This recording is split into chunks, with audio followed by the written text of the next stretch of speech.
High friend, welcome back to my blog. कशा आहात सगळे? आय होप सगळे ठीक असाल. चला तर सुरू करूया आजच्या ब्लॉगला. तर आजचा ब्लॉग आहे हा बॉडी वॉशबद्दल. हे बॉडी वॉश आहे ममाअर्थचे बॉडी वॉश. ममाअर्थचं उपटन बॉडी वॉश आहे. ममाअर्थच्या अजूनही खूप सारे व्हेरियंट आहेत. माझ्या हातात आहे तर उपटन बॉडी वॉश आहे.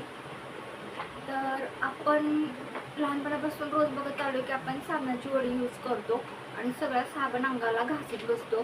त्याच्यापेक्षा हे बॉडी वॉश यूज करणं खूप चांगलं आहे.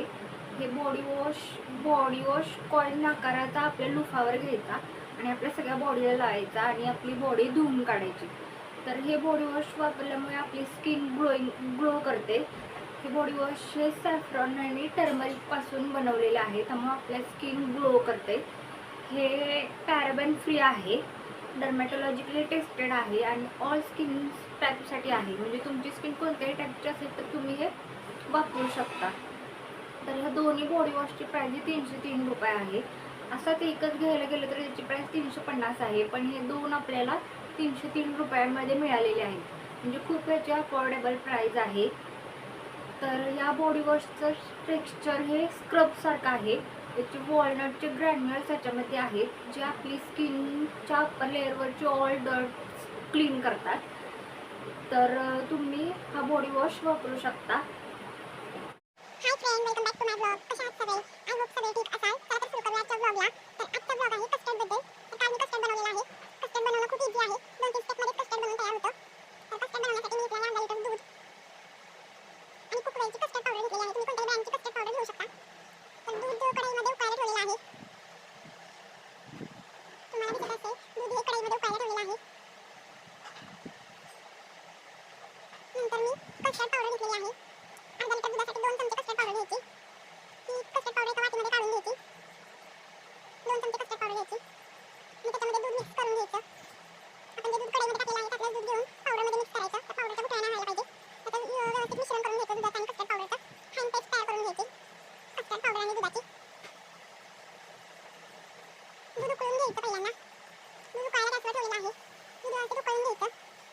आता गरमीचे दिवस असल्यामुळे आपल्याला सगळ्यांना काहीतरी थंड खावंसं वाटतं, त्यामुळे त्याच्यासाठी कस्टर्ड हा एक पर्याय आहे. आईस्क्रीम, कस्टर्ड, ज्यांना फ्रूट खायला आवडत नाहीत त्यांनी तेही फ्रूट कस्टर्डमध्ये टाकून खाऊ शकतात. कस्टर्ड खूप छान लागतं, मला तर खूप आवडतं.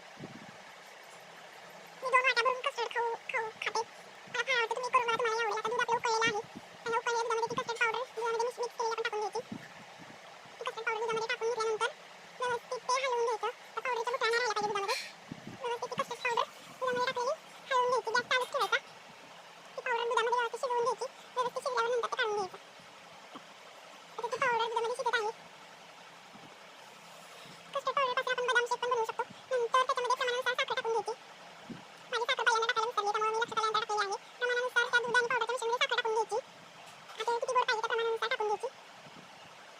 पावडर ती कस्टर्डमध्ये शिजत आहे. नंतर त्याच्यात फ्रूट कट करून घ्यायचे. मी 4 फ्रूट घेतलेले आहेत, सफरचंद, केळी, द्राक्ष आणि संत्री. ते व्यवस्थित कट करून घ्यायचे. बारीक काप करून घ्यायचे त्याचे कस्टर्डमध्ये टाकण्यासाठी.